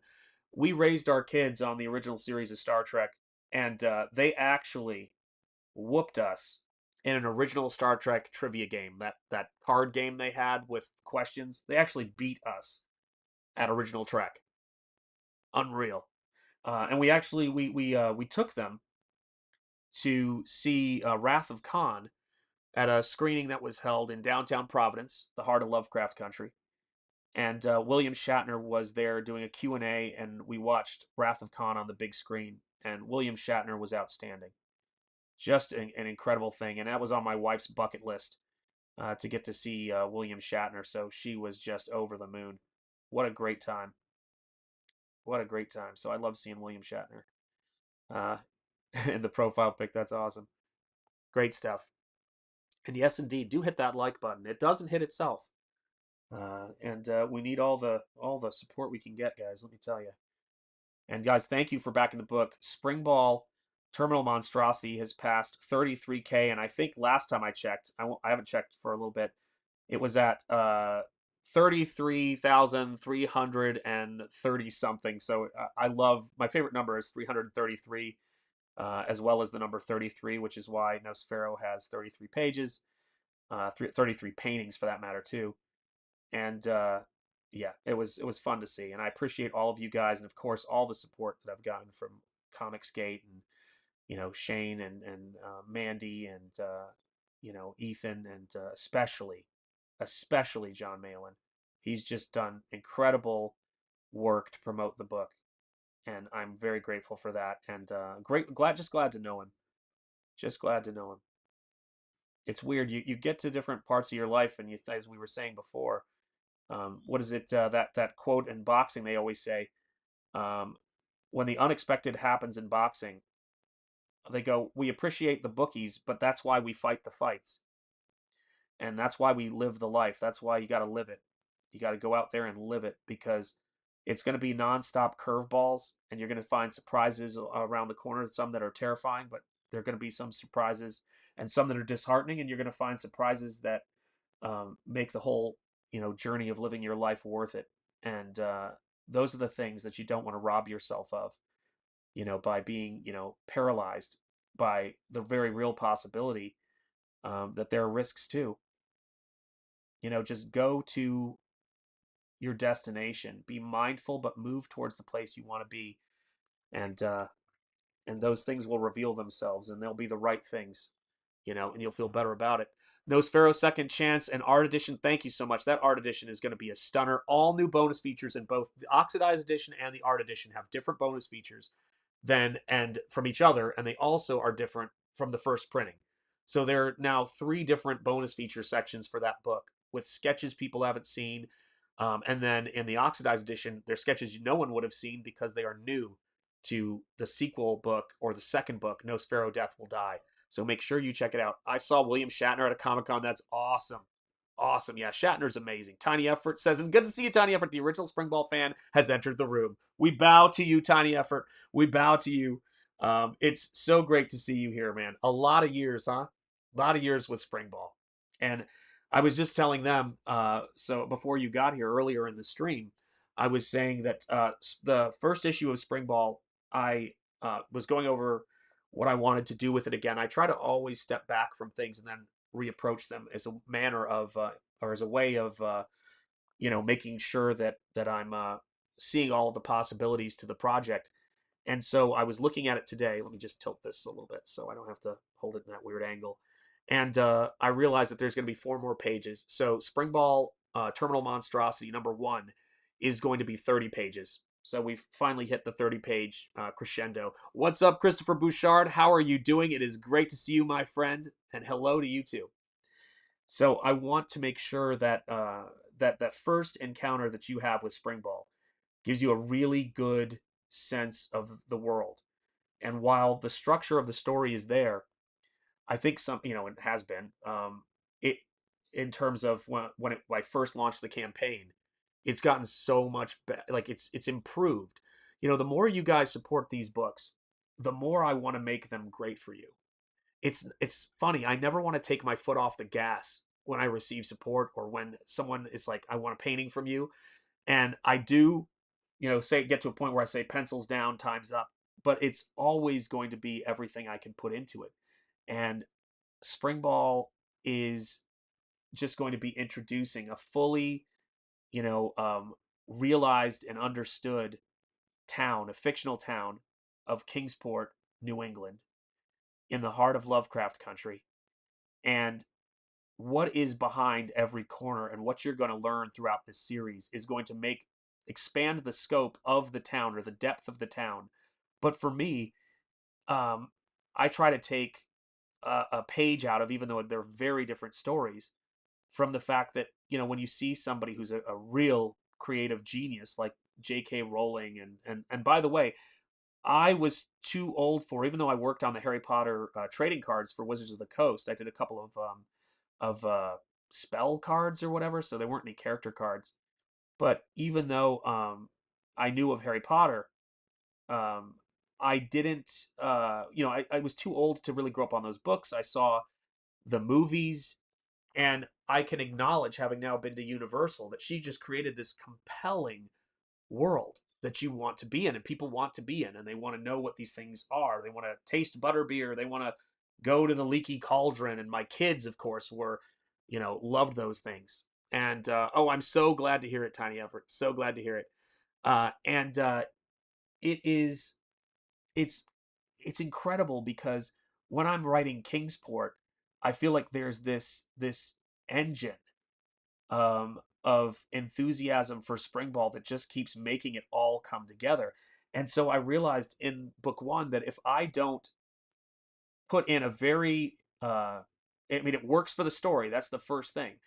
But if it improves the story, but I realized I had the opportunity to try to get a good angle on this, to put the Springball's secret hideout, but we'll call it his lair, or we'll call it his headquarters or whatever. Although when you see it and why it's his headquarters, not only is it just a cool location, but what he uses it for is quite different than what you typically think of. Which is to say, it's not where he goes to, it's not his bat cave where he goes to solve crimes. It's his escape from it all, and there's something really cool about that. No, I didn't work on Magic the Gathering, but I've had a ton of former students who have, and I have a bunch of friends who do as well. And yeah, so I'm very familiar with that, with the world of that in terms of illustration wise. I've actually never played the games, um, because I'm always looking at these things for the art. I mean, I looked at Dungeons and Dragons for the art. I did play that because um, it was around when I was younger. I was never able to be a dungeon master or any of that stuff. But, the people in those spaces were always asking me to draw their characters when I was in school. And so that's where the friendships kind of, happened. And of course, through that introduced me, the same people who introduced me to that kind of stuff introduced me to comic books. And here we are today. Incredible when I think about it. Just so many wild circumstances, right?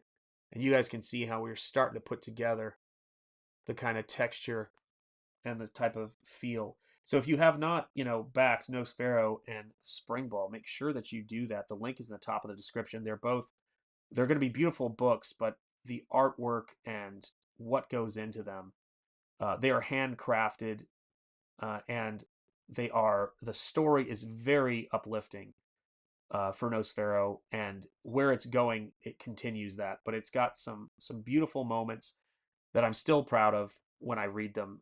They just make me smile because they were moments where I learned about these characters, and I was able to kind of really put together something that I can't tell you how proud I am of that book, and grateful I am for Comicsgate and all of you guys for supporting the first printing and then also supporting the new art edition and second printing. And I know, by the way, for those of you guys out there who have backed it already, I will tell you this. As is often the case, I know when this campaign closes, people are going to go, "Oh man, I missed it." So, it's always what happens. It's inevitable.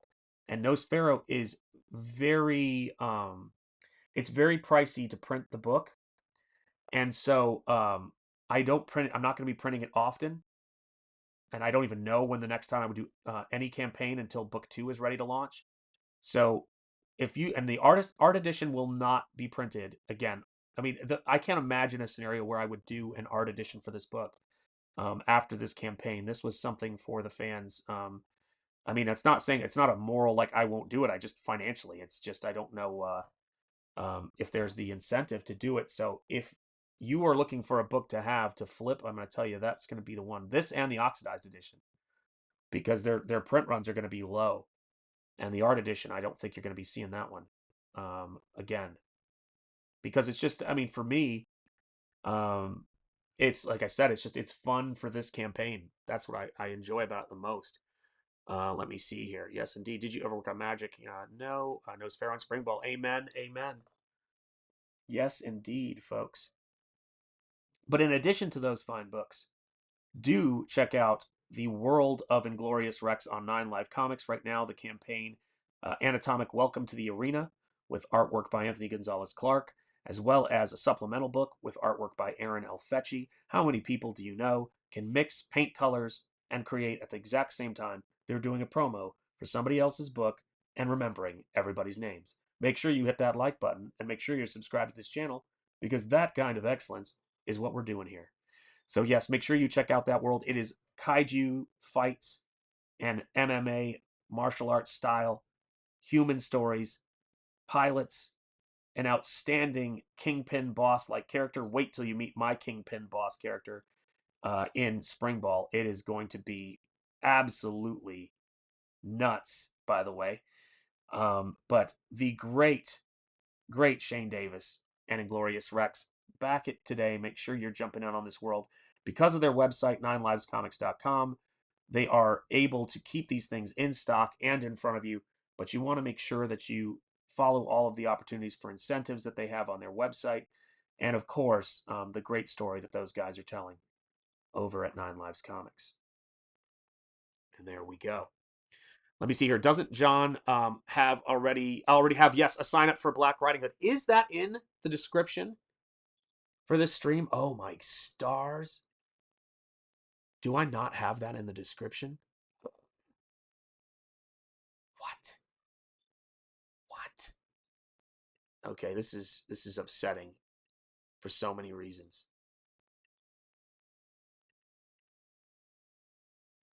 Where is it? I thought I had it somewhere where I could get to it. Guys, put the link to John Malin's Black Riding Hood 2, if you would. I will update this stream with it. Eric Huffles, I'm mortified. You'd think mass printing technology would get cheaper as technology increased, but oh no. Yeah, well, that, and also the paper quality of it. So that's a big factor for what I'm doing. Hey guys, welcome home. I'm still on stream. Love you. I'm not ignoring you. So you can hear the girls have just gotten in, come into the house. But guys, check out Black Riding Hood by John Malin. It is a really cool looking book. Having seen the behind the scenes features on it, make sure you get signed up for that. I'm going to make sure I change the description on this stream so that I've got that in the description. I can't believe I forgot. But yeah, guys, I want you all to have a wonderful Friday. I've got the family home and over here, so I better get to it. But hopefully, watching this process of how hi ladies from the chat, by the way. But hopefully this has been interesting to watch, and you guys are getting a sense of how I build up the detail when I'm working on Nosfero, and funny enough, even when I'm working digitally on Springball. So I'm going to wrap up here, guys. From the heart of Lovecraft country and the birthplace of American religious liberty, my name is Shanth Enjeti. You've been watching Shanth Enjeti Art. As I always like to say, speak easy, stay gold, keep the faith, and of course, peace be with you guys. Give nihilism no quarter. Thank you so much for being here, and if you're a channel member, you're going to see your name in the credits right now. Thank you so much, Russell Tyson. Thank you, Mr. Monkey Boy 1969, for being here. Thank you, Tiny Effort, for being here. The OG fandom, William Wellborn, thank you for being here. I appreciate you. Eric Huffles, thank you for dropping the links. You're dropping more links than Oscar Mayer. I appreciate you. My brother, Timmy Mello, my brother in art, and my brother in positivity and the classics. Appreciate you so much. Cecil Reed, great to see you. Let me see who else. Lord Hinson, Comic Skater, I know you were here today. Thank you so much for being here. Thank you, Bruce Campbell's Chin. Thank you, of course, Christopher Bouchard for being here. Who else am I missing? I know I'm missing some more people here. Let's see. Russell Tyson, thank you so much for being here. Rocky Ballesteros, my brother, thank you for being here so much. Oh gosh, who else? I feel like there's another channel member I missed, and it's going to drive me nuts. Ned Connors, great to see you. Thank you for being here, by the way. Of course, Past Master Dan, thank you for being here, Past Master Dan, and thank you for the wavelength help. I appreciate that. Headless Bourgeoisie, thank you for being here. That's who I wanted to make sure I got to. Headless Bourgeoisie, I appreciate you. Thank you for the trivia regarding Superman, by the way, as well as the trivia regarding Khrushchev. You don't get that in any other chat than you do here. But I appreciate you guys. Indeed, live long and prosper. I will see you guys very, very soon. It's always a pleasure. And thank you, Art and Times with Jay Ryan. Thank you, Grifter, so much for being here. Thank you, Brent Mackey. I'm so glad to see you here, my friend. Take care, guys. I will see you guys soon from the heart of Lovecraft Country. Take care. I will see you.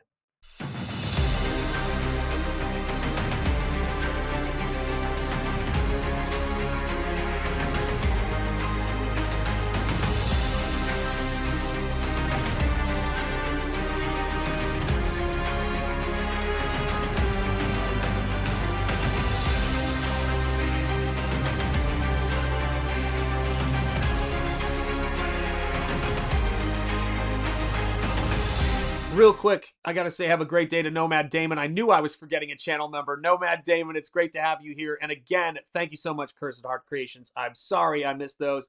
Back to the credits. This is the last time, I swear.